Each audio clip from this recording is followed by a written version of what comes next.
Antes da gente dar uma orientação para a vida espiritual, tem a Leda, é membro da igreja, vem na reunião da noite.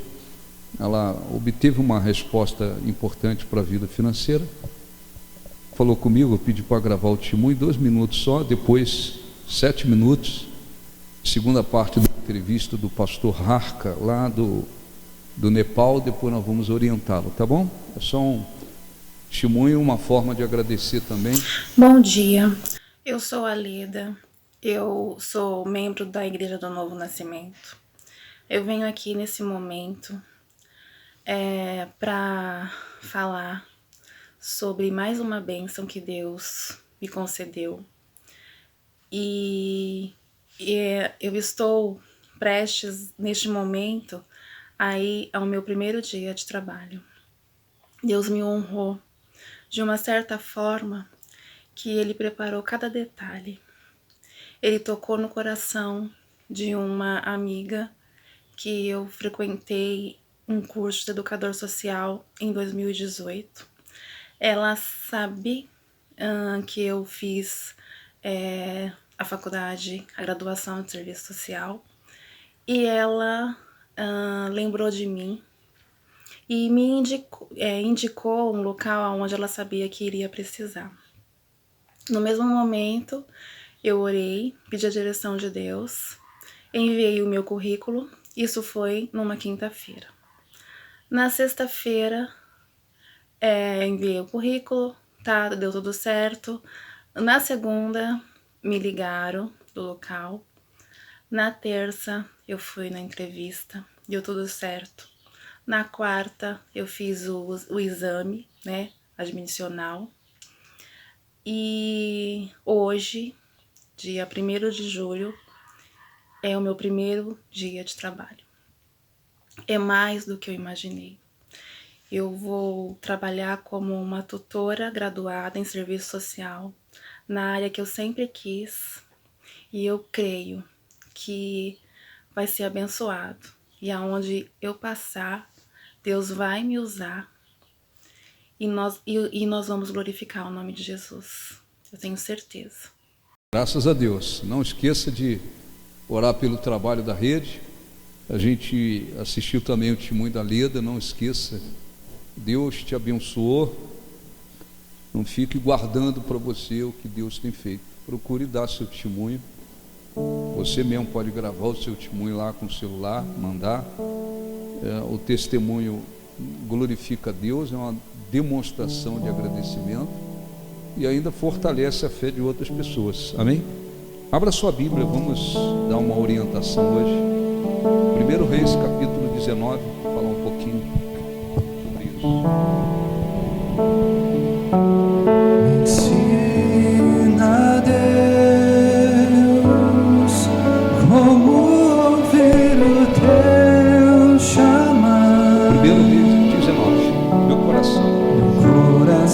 Quero entregar, seguir os passos teus. Não quero ter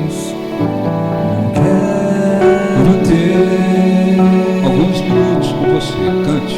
Alguns minutos com você.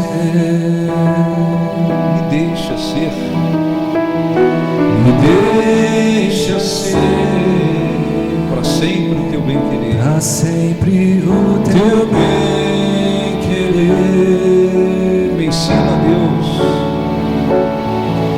Me ensina, Deus, como ouvir o teu chamar. Meu coração quer entregar, seguir os passos teus. Me ensina, Deus, com mais fé.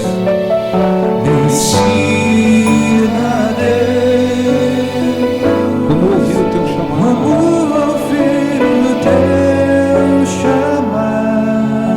Meu coração quer entregar. Meu coração quer entregar, seguir os passos teus. Amém. Por favor, olhe para mim. Durante quase 3 semanas, se eu não me engano, nós orientamos aqui um pouco sobre a oração. Eu queria dar uma orientação a respeito de ouvir a voz de Deus. Se uma pessoa apenas compreender, seguir, já vai abençoar. Quem estiver já vivendo isso, que continue vivendo. Só para você entender, a gente não ter que ler tudo. Elias, ele vinha seguindo a orientação de Deus. Elias ficou um tempo escondido por orientação de Deus. Os corvos levavam pão, sustentava Elias. Elias foi sustentado por um tempo assim, os corvos levavam pão.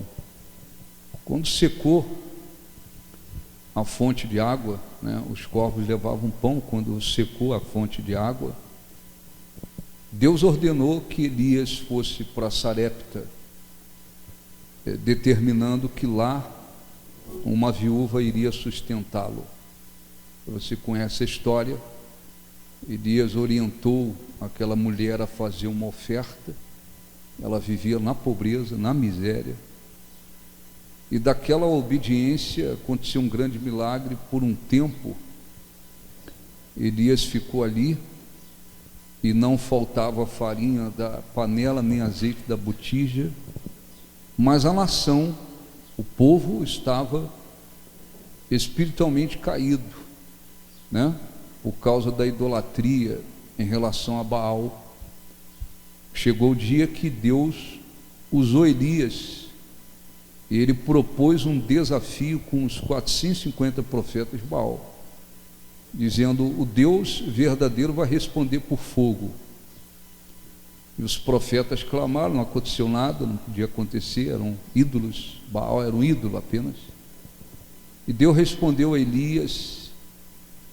Foi uma resposta extraordinária.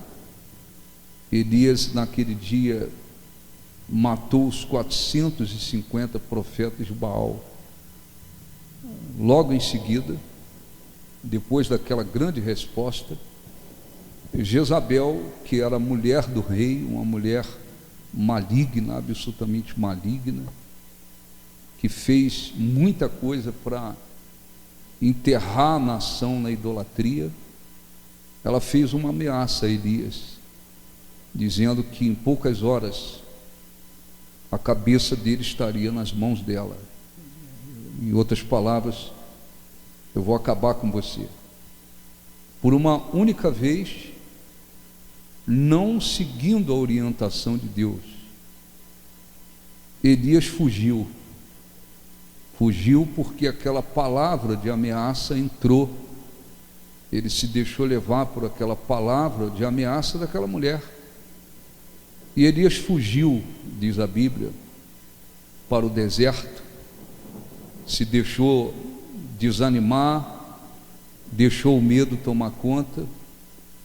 Chegou um momento que o desânimo foi tão grande que Elias disse para Deus: é melhor o Senhor tirar a minha vida. Estava muito deprimido, e ali ele dormiu, desanimou, dormiu. Deus enviou um anjo que tocou em Elias, mandou ele acordar, e do lado dele havia pão e água.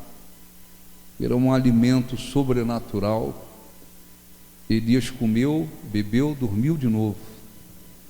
Novamente o anjo lhe tocou e disse: come e bebe, porque o teu caminho será sobremodo longo. Elias comeu aquele pão, bebeu aquela água, e de uma maneira sobrenatural, ele caminhou 40 dias e 40 noites. Ele caminhou quase que daqui a São Paulo, mas não havia estradas, montanhas, pedras, rochas. E Elias foi para o Monte Horebe, que também é chamado Monte Sinai, o Monte de Deus, é o mesmo lugar. Horebe, Sinai, O monte de Deus é o mesmo lugar. Só que Elias foi para lá, para o monte Horebe, prostrado, desanimado, abatido, pensando que tudo estava, vamos dizer, perdido. Então, deixe-me ler aqui, 1 Reis 19. 1 Reis 19. Eu vou ler um pouquinho.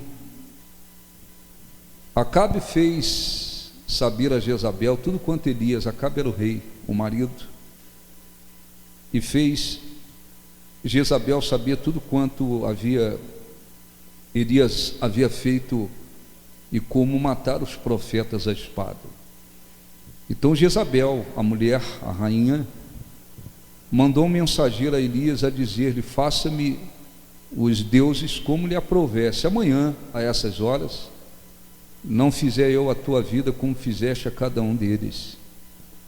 Temendo Elias, pois levantou-se para salvar a sua vida, e se foi, e chegou a Berseba. Ele caminhou mais ou menos 30 quilômetros, que pertence a Judá, e ali deixou o seu moço. Até ali ele estava com um garoto, depois ele ficou sozinho. Ele mesmo, quando a Bíblia diz, olhe para mim, ele mesmo, foi uma decisão dele. Quando a gente lê sobre a história de Elias, a gente sempre vai encontrar: assim diz o Senhor, assim diz o Senhor. Significa que aquelas decisões que ele estava tomando de pregar, de ir para um lugar ou de ir para outro, elas foram tomadas com a ordem de Deus. Aqui não, aqui diz ele mesmo, porém se foi ao deserto, caminho de um dia, e veio, assentou-se debaixo de um zimbro, e pediu para si a morte, disse: basta, toma agora, ó Senhor, a minha alma, pois não sou melhor do que os meus pais. Ele caminhou uns 30 quilômetros, e ali ele se prostrou. Diz a Bíblia, deitou-se e dormiu debaixo de um zimbro, e eis que um anjo o tocou e lhe disse: levanta-te. Olhou ele e viu junto à cabeceira um pão cozido sobre pedras em brasas e uma botija de água. Comeu, bebeu e tornou a dormir. Voltou segunda vez o anjo do Senhor, tocou-lhe e lhe disse: levanta-te e come, porque o caminho te será sobremodo longo. Levantou-se, pois, comeu e bebeu, e com a força daquela comida caminhou 40 dias e 40 noites até Horebe, o monte de Deus. Está certo? Então, olhe para mim, uma coisa sobrenatural. Então, Moisés ficou 40 dias em jejum, porque de uma maneira sobrenatural ele foi sustentado pela nuvem da glória de Deus. Então, de uma maneira sobrenatural, Moisés ficou 40 dias em jejum. Jesus ficou sem comer 40 dias. Elias, então, caminhou 40 dias e 40 noites. Uma coisa sobrenatural, porque ele comeu um pão e bebeu água, mas ali havia aquele alimento, era um alimento sobrenatural. Então ele caminhou até que chegou no monte Horebe, o monte Sinai. Versículo 9: ali entrou numa caverna, onde passou a noite, foi se esconder, onde passou a noite. E eis que veio, pela primeira vez, depois de tanta coisa, pela primeira vez, eis que veio a palavra do Senhor a Elias. E o Senhor lhe disse: que fazes aqui, Elias? Olhe para mim, por favor. Por que Deus fez essa pergunta? O que se faz aqui, Elias? Deus conhece todas as coisas, mas a partir do momento que Elias foi ameaçado por Jezabel, todas as decisões a decisão de fugir. Deus não falou foge, não mandou ele fugir. A decisão de fugir, a decisão de ir para o deserto, a decisão de depois, tudo aquilo foi uma decisão dele. Não foi Deus que falou vai para lá, fica ali, vai para lá. Então a gente tem que aprender isso, que uma coisa é tomarmos decisões pela direção de Deus, por ordem de Deus, por direção de Deus. Outra coisa é a pessoa tomar a decisão por ela mesma. E isso mostra, mais uma vez, que nós temos o livre-arbítrio. Mesmo Elias sendo um grande homem de Deus, um profeta, um servo de Deus, tem um livre-arbítrio. Todos nós temos. Então, quando diz a Bíblia, ele mesmo se foi, então quer dizer, decisão dele. Quando Deus se manifesta para ele e pergunta: que fazes aí, Elias? O que você está fazendo aí? É como se dissesse: você está num lugar que você não devia estar. Quer dizer, não era para você estar aí dentro de uma caverna escondido. Isso não foi a minha vontade. Então, às vezes, por decisão da pessoa, vontade da pessoa, impulso da pessoa, por desejo da pessoa, muitas das vezes ela toma decisões ou ela se direciona por um lado que não é da vontade de Deus. Então, Deus conhece todas as coisas, sabia de tudo que estava passando com Elias, o que ele estava sentindo, o que ele estava pensando, estava com medo, estava fugindo, mas Deus fez uma pergunta para ele entender que ele estava ali, mas não por ordem de Deus. Que fazes aí, Elias? Versículo 10, ele respondeu: eu tenho sido zeloso pelo Senhor, Deus dos exércitos, porque os filhos de Israel deixaram a tua aliança e derribaram os teus altares, mataram os teus profetas à espada, e eu fiquei só e procuram tirar-me a vida. Então, olhe um pouquinho para mim, por favor. Uma coisa, isso é importante, a gente viver pela fé. Viver pela fé significa viver firmado em uma certeza que nós temos na palavra de Deus. Viver pela fé é viver firmado na certeza que você tem na palavra, na orientação, no poder de Deus, nas promessas de Deus. Outra coisa é viver por sentimento, por emoção. Elias foi um grande homem de Deus, mas ali ele estava cheio de emoção, dominado por suas emoções, por seus sentimentos, por medo, desânimo, solidão. Na concepção dele, todos os profetas de Deus haviam sido mortos, só escapou ele. Estava lá deprimido, desanimado, prostrado, pensando assim: foi tudo em vão, todo o trabalho que eu fiz, tudo que eu preguei, tudo que eu realizei, tudo que Deus fez através de mim foi em vão, porque mataram todo mundo, só escapou eu. Eu estava totalmente enganado, totalmente enganado. Por quê? Sentimentos, emoções. Então, você já ouviu falar sobre isso. Nós temos sentimentos, emoções, têm as suas funções, estão ligados à nossa alma. Deus nos criou assim, e os sentimentos e as emoções, eles têm as suas funções, mas não significa dizer que a nossa vida tem que ser vivida em cima de emoções, baseada em emoções e sentimentos. Se você tomar decisões na sua vida em cima de sentimentos e emoções, você vai se dar mal. Até para casar, você tem que, evidentemente, ter sentimento pela pessoa, mas o cristão, ele tem que ter uma convicção. Não é só emoção, sentimento. Ele tem que ter uma convicção de que ele está casando com aquela pessoa, vai casar com aquela pessoa, e tem que ter certeza que aquela pessoa realmente Deus escolheu para ela. É a pessoa certa. Muita gente, inclusive, casa em cima da emoção, em cima do sentimento. No dia do casamento, tem casamento que é emoção para tudo que é lado. Chora todo mundo, chora até se bobear o cachorro, emoção para tudo que é lado. Todo mundo chora, a noiva chora, o cara chora, não sei quem chora, não quer dizer nada. O importante é a bênção de Deus. Em casamento que você vai, todo mundo chora. O noivo desmancha de chorar, a moça desmancha de chorar, não sei quem desmancha de chorar.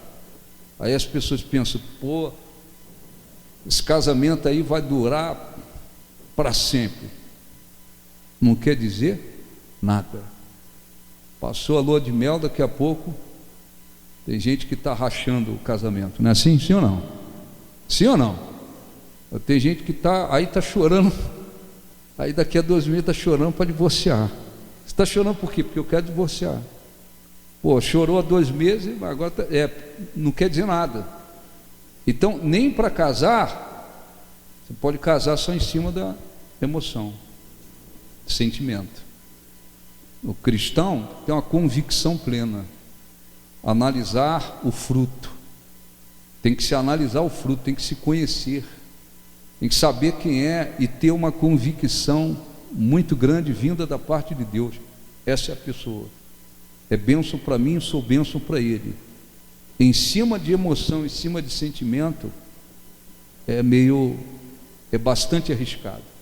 Então, todos nós, temos que compreender que temos emoções e sentimentos, estão dentro de nós. Nos convertemos e Deus não tira. Mas a palavra dele ensina que nós devemos viver por fé e não por sentimentos e emoções. Elias de fé, um homem de fé, mas agora ali ele estava dominado por emoções, sentimentos que o deprimiu, que o colocou no chão. Todo mundo, mataram todos os profetas, fiquei eu só e tal, não sei o que, como quem diz, está tudo perdido, tudo que eu fiz foi à toa. Totalmente enganado. Então a voz do sentimento, a voz da emoção, aquilo que a emoção, o sentimento nos faz ver, a gente não deve seguir não, porque às vezes a pessoa desanimada, a pessoa prostrada, se deixando levar por tristeza, solidão, desânimo, não sei o que, ela vai ver tudo de uma maneira muito tenebrosa. Então nós não podemos seguir a emoção. Nós temos que sempre saber colocar nossa fé acima das emoções, e a vida tem que ser conduzida, firmada nessa fé, nessas emoções. Aí Elias continua o diálogo com Deus. Versículo 11: disse-lhe Deus, sai. Ele estava escondido lá dentro da caverna. Deus falou, sai e põe-te neste monte perante o Senhor. Sai daí, se coloca perante mim. Eis que passava o Senhor, e um grande e forte vento fendia os montes e despedaçava penhas diante do Senhor. Houve uma ventania tremenda ali naquele lugar. Porém, o Senhor não estava no vento. Depois do vento, um terremoto, mas o Senhor não estava no terremoto. Então veio uma ventania, um terremoto. Deus não estava na ventania, não estava no terremoto. E depois do terremoto, um fogo. Aconteceu várias coisas ao mesmo tempo, em sequência, melhor dizendo. Mas o Senhor não estava no fogo. Depois do fogo, um cício tranquilo e suave. Então, olhe para mim, por favor. Veio uma ventania, Elias não conseguiu ouvir a voz de Deus. Veio um terremoto, nada também. Um fogo, também não. Mas quando houve uma calmaria, Elias conseguiu, vamos dizer, ouvir a voz de Deus. Versículo 13, aí sim, ouvindo Elias, aí ele ouviu, né, a voz de Deus, ele teve aquela convicção muito grande, Deus estava falando com ele, envolveu o rosto no seu manto, e saindo-se, pôs à entrada da caverna, e eis que lhe veio uma voz e lhe disse: que fazes aqui, Elias? Tá certo? Então, olha um pouquinho, Deus já tinha falado com ele, primeira vez, que faz aí, Elias? Aconteceu nada. Elias continuou escondido dentro da caverna. Era apenas respondeu, não houve nenhuma reação, apenas respondeu: porque mataram os profetas e tal, e eu fiquei só. Veio a ventania, não ouviu nada, veio o terremoto, nada, o fogo, nada. Quando houve uma calmaria, uma tranquilidade, Elias ouviu claramente a voz de Deus: que faz aí, Elias? Que faz aí, Elias? Elias, então, versículo 13, ouvindo, Elias envolveu o rosto, né? Ele agora teve uma convicção: Deus está falando comigo. Por causa da grandeza, da majestade de Deus, ele envolveu o rosto no manto, né? Cobriu o seu rosto, e saindo, pôs-se à entrada da caverna.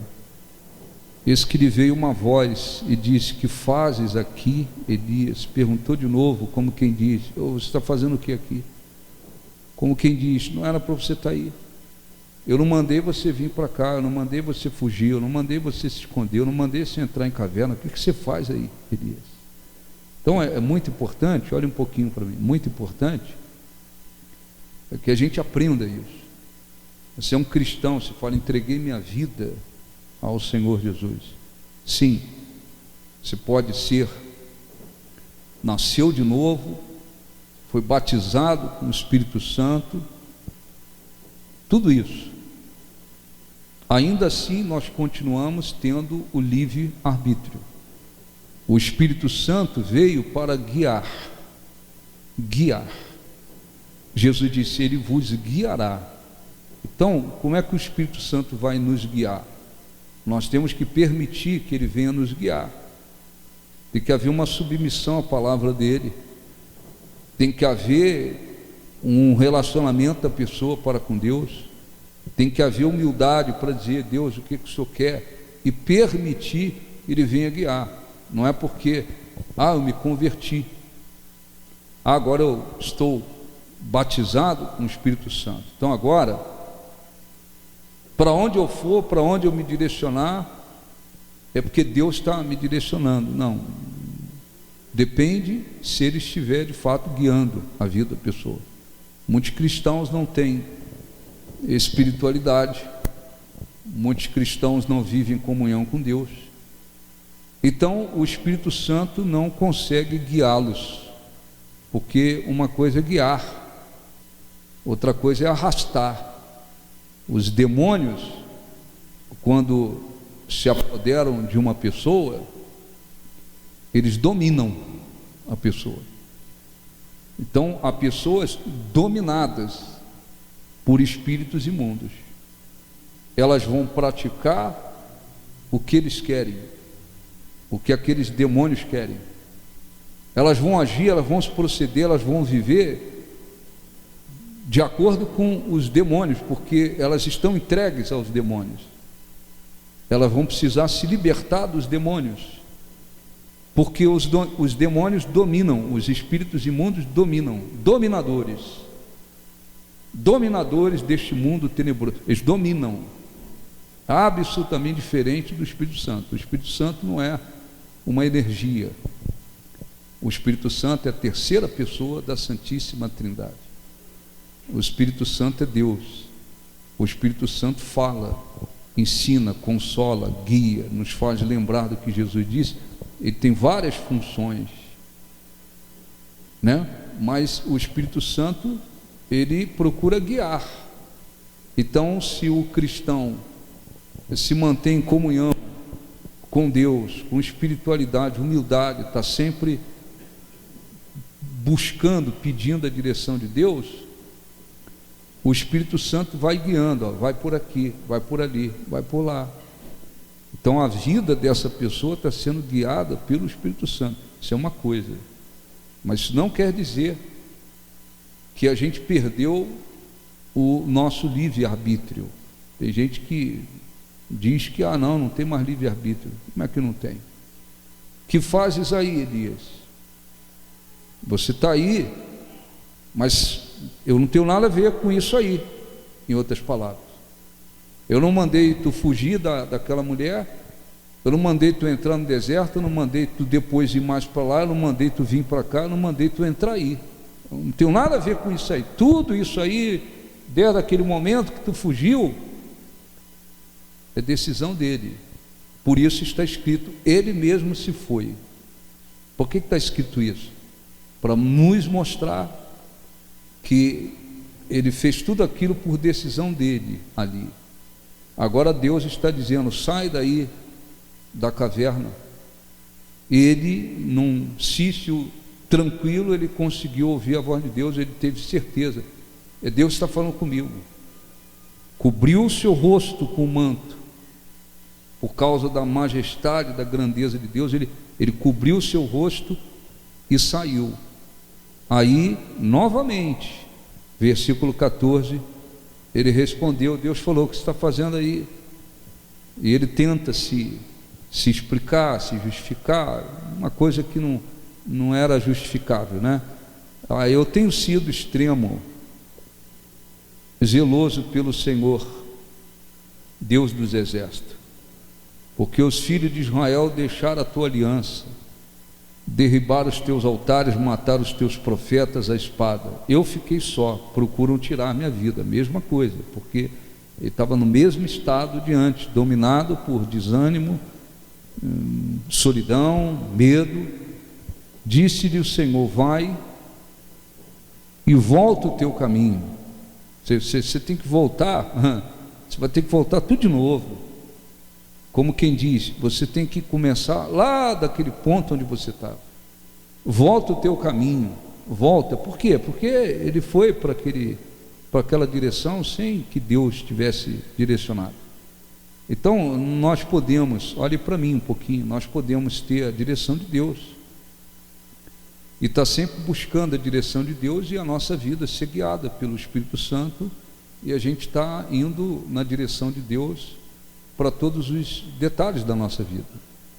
Ou nós podemos ficar igual muitos cristãos ficam, eles tomam uma direção que não tem nada a ver com Deus, aí colhem as consequências, aí eles têm que voltar de novo o caminho deles. Tomei uma decisão aqui, fui para lá, segui aquela direção lá e não era a vontade de Deus. Volta o teu caminho, disse ele. Disse Deus, vai, volta o teu caminho para o deserto de Damasco. E chegando lá, unge Azael rei sobre a Síria. Então ele tinha que ungir o rei da Síria, um homem como rei da Síria. Ageel, filho de Ninse, ungirás rei sobre Israel. Então unge um rei da Síria, unge o outro rei de Israel. E também Eliseu, filho de Safate, ungirás profeta em teu lugar. Quer dizer, você vai ungir o rei da Síria, você vai ungir o rei de Israel, e você vai ungir o profeta. Você tem coisas importantes para fazer. Em outras palavras, você está aí para baixo, achando que está sozinho, pedindo para morrer, não sei o quê. Tem um monte de coisa importante para você fazer. Então, às vezes, as emoções, os sentimentos puxam a pessoa, às vezes, muitas das vezes, para baixo. Dá à pessoa um entendimento, uma visão totalmente distorcida do que Deus quer fazer.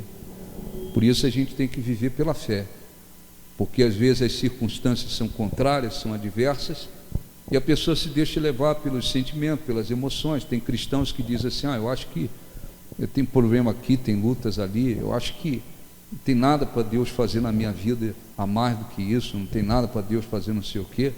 Quem disse isso? Deus pode fazer muitas coisas, mas nós temos que estar na fé. Então Deus estava, como quem diz, dizendo para ele: pô, você tem um monte de coisa importante para fazer, você vai ungir um rei num país, um rei no outro, você vai ungir um profeta. Quer dizer, eu tenho coisas importantes para usar você para fazer, e você está aí como se, quero morrer, só sobrou eu, não sei o quê. Por quê? Porque é a visão distorcida das emoções e dos sentimentos, principalmente se a pessoa estiver para baixo. Tem nada a ver com a visão da fé. Por isso, não viva,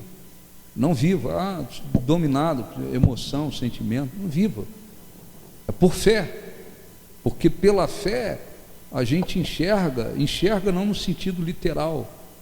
Pela fé a gente tem consciência que Deus pode fazer coisas maiores, tem coisas maiores para fazer, Deus é muito grande. A fé nos dá uma visão, uma consciência de uma maneira. As emoções e sentimentos é outra coisa. Então, e Deus ainda disse: quem escapar a espada de Azael, Gel o matará. E quem escapar a espada de Gel, Eliseu matará. Quer dizer, eu estou te usando, olhe para mim, eu quero te usar para essas coisas tão importantes. Eu vou ungir um rei na Síria, um em Israel e outro profeta. Além disso, esses servirão como instrumento meu para destruir os inimigos. Se alguém escapar do rei da Síria, o rei de Israel mata. Se alguém escapar do rei de Israel, Eliseu mata. Quer dizer, eu estou aqui com um plano importante para inclusive fazer estabelecer a minha palavra. Por quê? Porque os profetas de Baal infernizaram, levaram a nação para o buraco espiritualmente. Agora eles foram mortos. Então agora, não só em relação a Baal, em relação aos inimigos de Deus, quem escapar de Azael, o outro vai matar. Quem escapar do outro, o outro mata. E quem escapar, Eliseu mata. Eu tenho objetivos. A minha obra não parou, meus objetivos não pararam. E Elias, não, porque eu fiquei só, não sei o quê. Então, às vezes, muita gente, se deixando levar por sentimentos e emoções, começa a pensar que Deus não tem nada para fazer na minha vida mais, né? Em cristãos dentro de igrejas, que eles estão quase que cumprindo assim uma obrigação religiosa. Eles vão ao culto domingo, assistem reuniões, dão suas ofertas, entregam seus dízimos, mas eles vivem assim como alguém que pensa assim: nada mais para Deus fazer na minha vida. Quando a pessoa pensa assim, está totalmente fora de uma visão espiritualmente correta, totalmente fora de uma visão correta. Deus tem sempre coisas maiores para fazer, e a pessoa tem que crer nisso. Isso depende da fé, isso tem a ver com a fé, isso não tem a ver com outra coisa não, isso tem a ver com a fé. Então, versículo 18, Deus ainda falou para ele: também conservei em Israel 7.000, todos os que não se dobraram a Baal, e toda a boca que não o beijou. Elias pensava que o trabalho dele tinha sido inútil, absolutamente inútil. Mataram todo mundo, eu fiquei só, meu trabalho não deu fruto nenhum. Totalmente enganado. Deus falou: tem 7.000, como quem diz, o seu trabalho produziu fruto. Tem 7.000 que não se dobraram a Baal. Tem 7.000, já pensando que não aconteceu nada. Por quê? Porque uma coisa é essa visão que os sentimentos e as emoções às vezes passam por uma pessoa. Outra coisa é a visão da fé. Às vezes o cristão fica: minhas orações não adiantam nada, eu oro não adianta, eu vou na igreja não adianta, sou fiel a Deus não adianta, oro por não sei o que não adianta, não sei o que não adianta, não sei o que não aconteceu nada. Eles vão entrando nas cavernas deles, porque eles estão muitas das vezes seguindo a visão das emoções e dos sentimentos. Existem cristãos que não. Eles oram, ainda que eles não tenham visto no mundo natural visível que nós vivemos, nesse mundo físico que vivemos, ainda que eles não tenham visto grandes respostas das suas orações, mas eles pensam assim: não, eu orei, estou orando, minha oração é como semente, vai chegar uma hora que o fruto vem.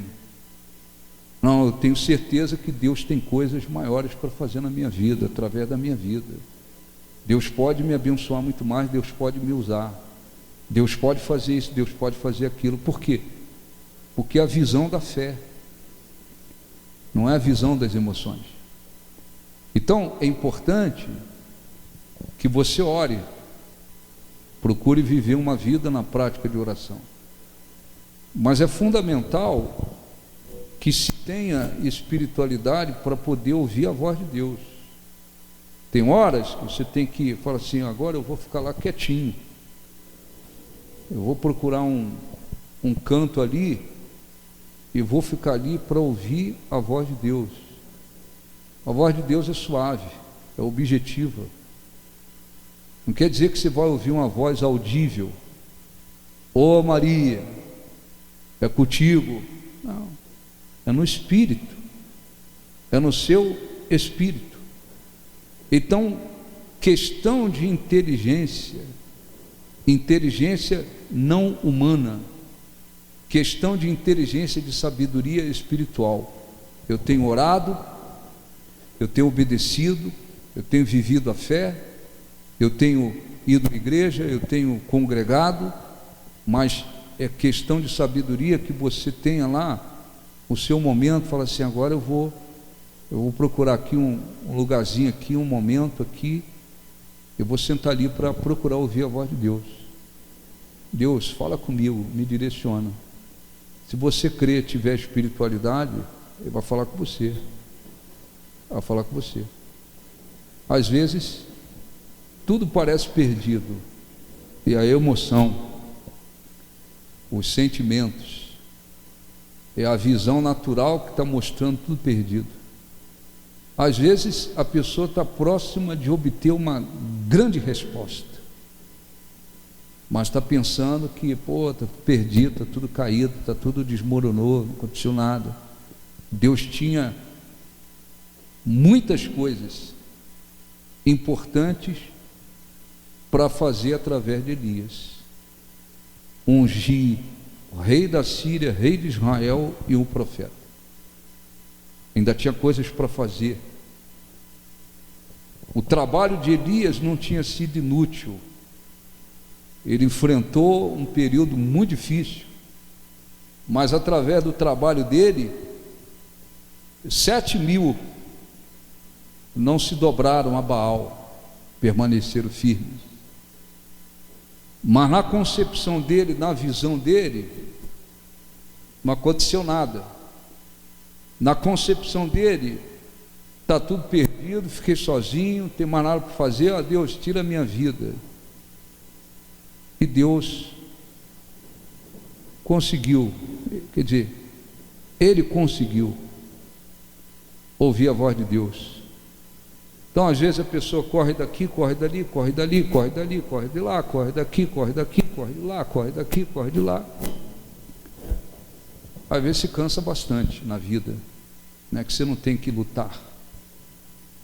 Mas às vezes as pessoas perdem tempo, cristãos perdem tempo com o que não devia, se desgastam com o que não devia, às vezes dá ouvido à sua voz própria, sua carne, às vezes dá ouvido à voz do mundo, às vezes dá ouvido à voz do diabo, às vezes dá ouvido à voz de incrédulo, às vezes dá ouvido a um monte de coisa, menos a voz de Deus. Porque para a gente ouvir a voz de Deus, a gente tem que sossegar. Ele pode falar em qualquer momento, em qualquer lugar, em qualquer circunstância, pode, mas ficou aqui na Bíblia o ensinamento. Veio a ventania Elias não conseguiu ouvir nada. Veio o terremoto, não conseguiu nada. Veio o fogo, não conseguiu nada. Quando veio um cício tranquilo, uma tranquilidade, aí Elias teve certeza. Deus está falando comigo. Enrolou o rosto no manto, saiu da caverna, agora ele saiu. Aí Deus de novo, vamos conversar, como quem diz, vamos começar a nossa conversa de novo.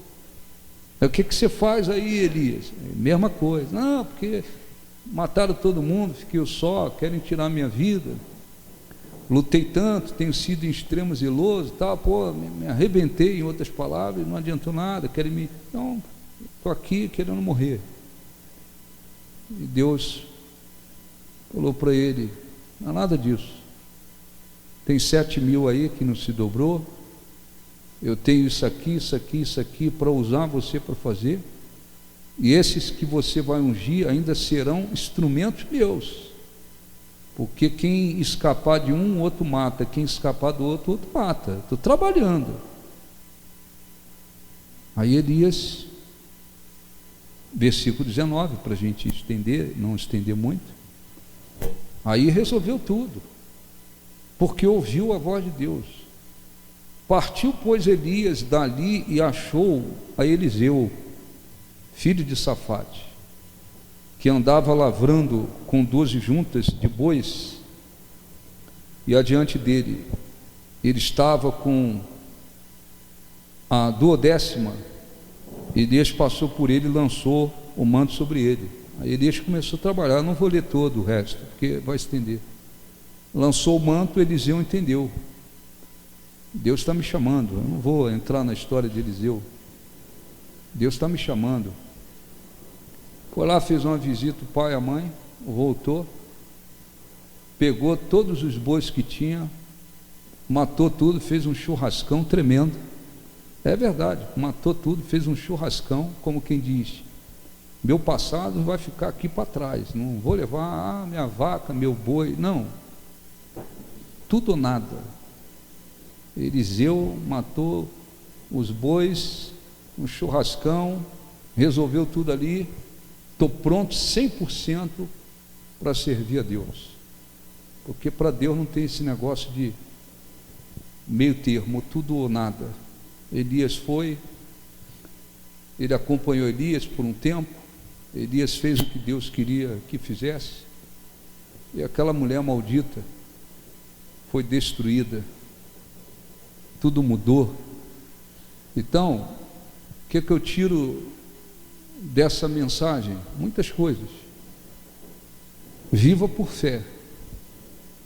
Se você, eu gosto de viver pelo que eu sinto, ou eu não queria estar no seu lugar, não queria estar, porque quem vive pelo que sente está arrebentado, vai tomar decisão errada para caramba, vai fazer um monte de escolha errada na vida, vai se dar mal, eu não queria estar no seu lugar. A vida é por fé. O que diz a palavra de Deus, o que Deus orienta, o que Deus prometeu, o que Deus ordenou, a vida é por fé. Então viva por fé. Esse é o primeiro ponto. Lembre-se que a visão que as emoções trazem, os sentimentos, elas são distorcidas. Às vezes, por emoção, a pessoa diz, olhei, me emocionei, me apaixonei, é o meu príncipe, é a minha estrela, é a minha lua, é o meu satélite, é o meu planeta. E nego casa em cima de emoção. 2 meses está querendo sair do planeta para se divorciar. A vida não pode ser em cima de emoção. A vida tem que ser por fé, por certeza, convicção. E uma outra coisa importante: ore, obedeça, viva a fé, congregue, venha à igreja, mas tenha o seu momento para ouvir a voz de Deus. Ouvir a voz de Deus, porque isso é fundamental na vida.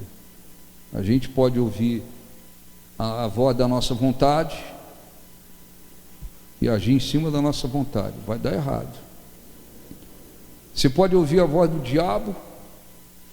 O diabo, ele pode soprar pensamentos, e você se deixar dominar por aquele pensamento, dar ouvido àquele pensamento, aquele pensamento gerará uma emoção, um sentimento, e você seguir. Não está escrito que Davi, quando estava cheio de orgulho, porque obteve muitas vitórias, aí ele começou a se orgulhar e pensar assim: eu é que venço, eu que arrebento. A Bíblia diz: o diabo, Satanás, incitou Davi. Satanás começou a trabalhar, quanto o teu exército, aquilo entrou. Davi tomou uma decisão errada que trouxe praga sobre Israel. 70 mil homens morreram por culpa dele, da decisão dele. Culpa dele. Aqueles 70 mil morreram por culpa dele, porque ele não quis continuar dependendo de Deus, achou que ele arrebentava. Então você pode ouvir a voz do diabo. O diabo pode usar pessoas, o diabo usa o mundo. Existem muitas vozes para se seguir, mas o correto, o que abençoa, acima de tudo, a voz de Deus. A voz do mundo não abençoa, a voz do diabo não abençoa, a sua voz também não vai abençoar. A voz de Deus. Como é que eu vou ouvir a voz de Deus?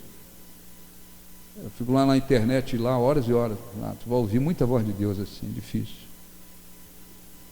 Aí eu corro para lá, corro para cá, minha vida, não, você tem que, todo mundo consegue, se quiser, nem que seja de madrugada, eu vou levantar ali, ficar ali, Deus fala comigo,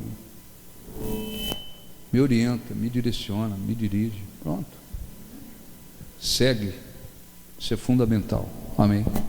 Fiquem de pé, vamos falar com Deus. Feche os seus olhos, por favor. Os obreiros, organiza o mais rápido possível a Santa Ceia. Feche os olhos. Ensina, Deus. Me ensina, Deus, como ouvir o teu chamado. como ouvir o teu. Meu coração quer entregar. Meu coração quero entregar, seguir os passos teus. Me ensina, Deus. Me ensina, Deus, Como ouvir o teu chamado. como ouvir o teu chamar. Meu coração quer entregar. Meu coração quero entregar, seguir os passos teus. Ó Espírito Santo, abençoe a todos, para que eles compreendam a importância de se viver por fé e ouvir a tua voz e se deixar direcionar pela tua voz. Com exceção do dia em que Elias fugiu de Jezabel, todas as decisões que ele tomou por ordem tua, direção tua. Mas como está escrito, ele mesmo se foi para o deserto. O Senhor não tinha nada a ver com a decisão dele em fugir, se esconder. Mas quando Elias ouviu a tua voz, ele se levantou. Ele compreendeu que o trabalho não tinha sido em vão, que a tua obra continuava e continuaria. Ele se levantou, ele voltou a ser aquele grande homem de fé, de coragem, que tanto foi usado por ti. Abençoa o teu povo, ensina-os a buscar sempre ouvir a tua voz e seguir. Abençoa a Santa Ceia, perdoa os pecados, falhas, iniquidades, transgressões, e que ao participarmos dela sejamos abençoados fisicamente e espiritualmente. E os que creem digam assim seja. Amém. Podem sentar no nome de Jesus. Eles vão servir o pão, o cálice. Você que vai participar, pegue, espere a gente depois consagrar. Pode ser no nome de Jesus. És a nossa estrela da manhã, Cordeiro Santo, Cordeiro Santo que nos trouxe a paz. Em tuas mãos está todo vencer. resposta a todo aquele que clamar. Resposta a todo aquele que clamar. A verdade é tua palavra, que não pode mentir. Por isso estamos aqui. Por isso estamos aqui. Cante, te louvamos, ó Senhor. Te louvamos, ó Senhor, Pelo seu imenso amor. pelo seu imenso amor. Manifesta o teu perdão e poder. E assim, E assim vamos te adorar para sempre. sempre, ó meu Deus, Para sempre, ó meu Deus. te louvamos, ó Senhor. Te louvamos, ó Senhor, Cante para Deus, pelo seu imenso amor. pelo seu imenso amor.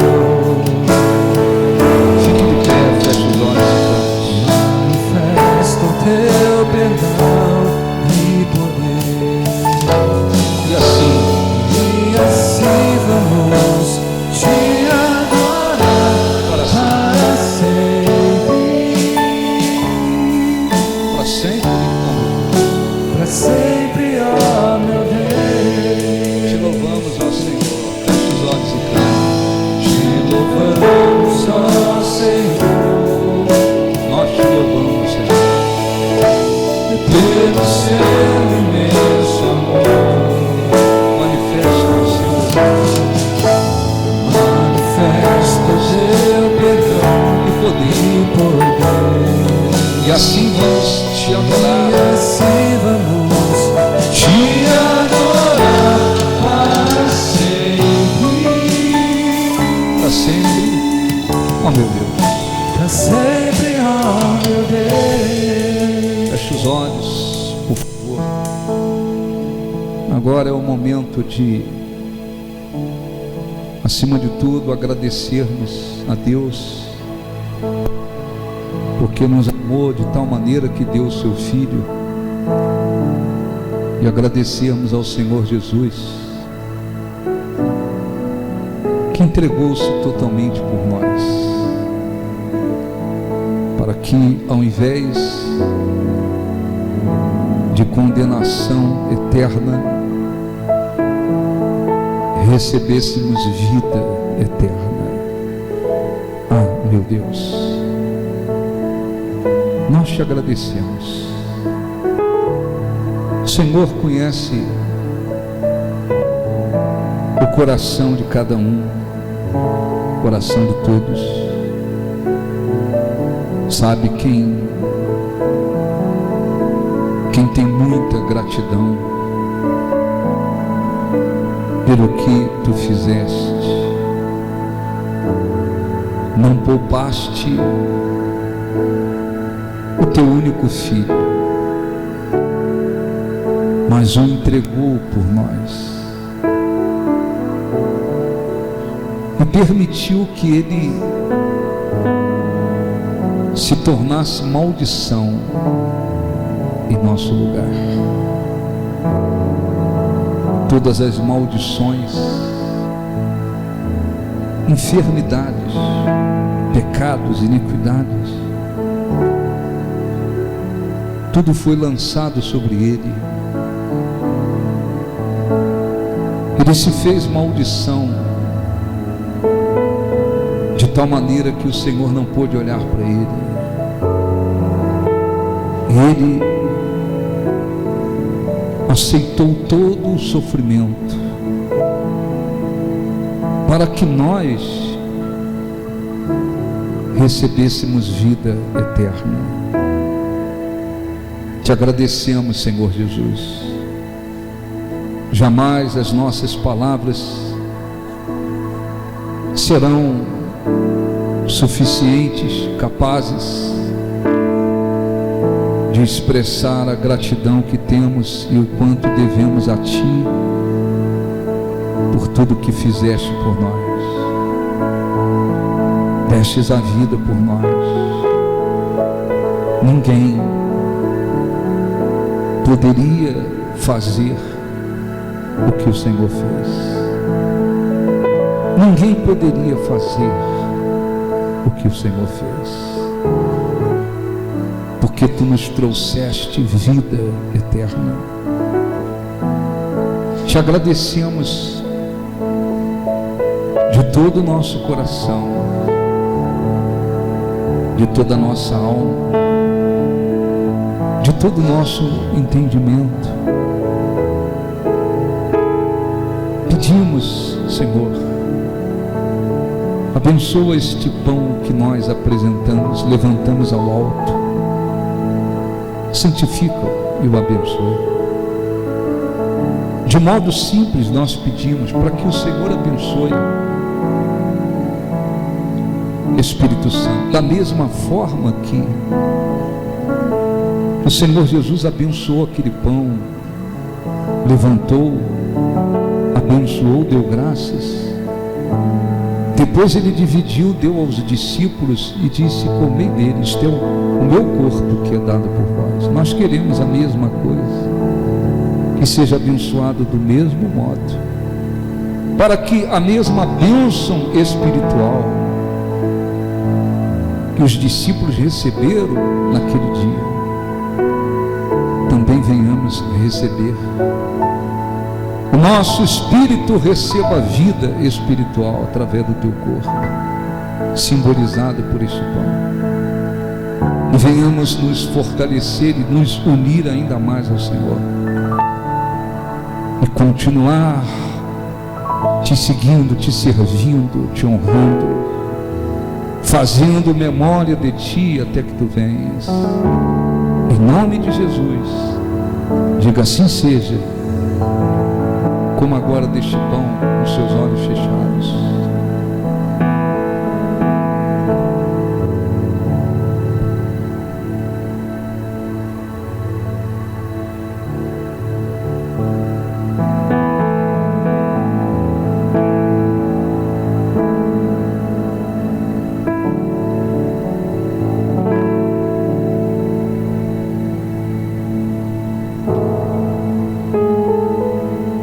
Alimente-se deste pão, lembrando-se que o corpo dele foi transpassado e moído pelas nossas iniquidades. Nos alimentamos do Teu corpo pela fé e somos abençoados espiritualmente pelo Teu corpo. Ele trouxe vida, como o Senhor garantiu. Que este cálice seja abençoado, Senhor, consagrado, ungido, e que ele tenha as virtudes do Teu poder, de um modo simples, assim como o Senhor Jesus consagrou, abençoou aquele cálice, deu graças e disse: bebei dele, este é o meu, é a aliança do meu sangue, é o cálice da aliança do meu sangue. Bebei dele, fazei memória de mim. Eles abençoados foram, que da mesma forma sejamos.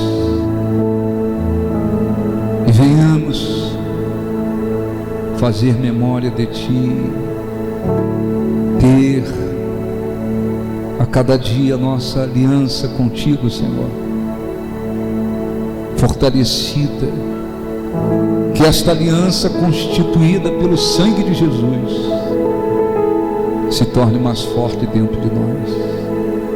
Nada venha nos separar de Ti. Aleluia. Nós te agradecemos. Diga assim seja. Com os olhos fechados, beba do cálice e agradeça.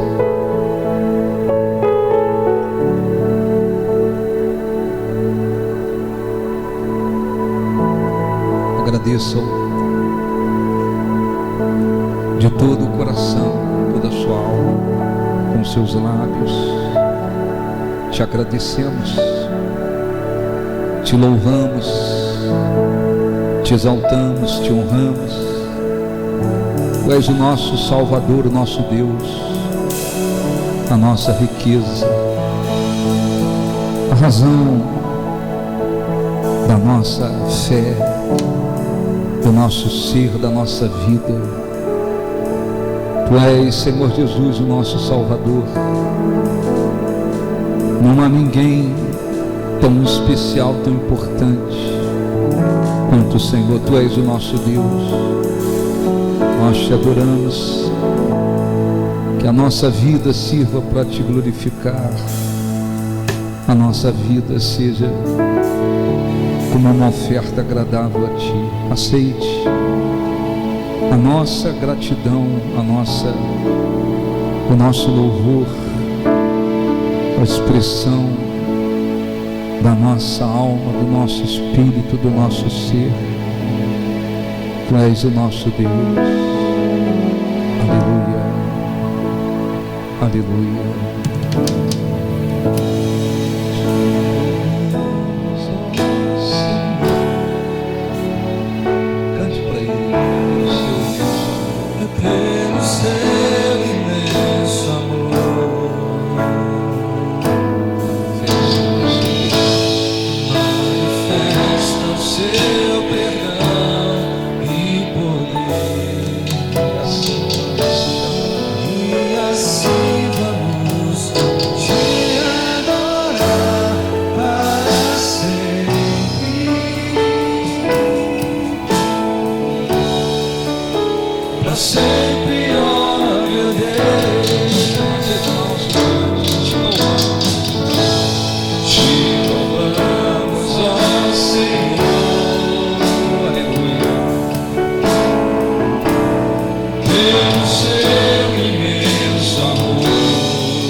Nós engrandecemos o Teu nome, em nome de Jesus. Diga graças a Deus, aplausos para o nosso Deus, graças a Deus, amém?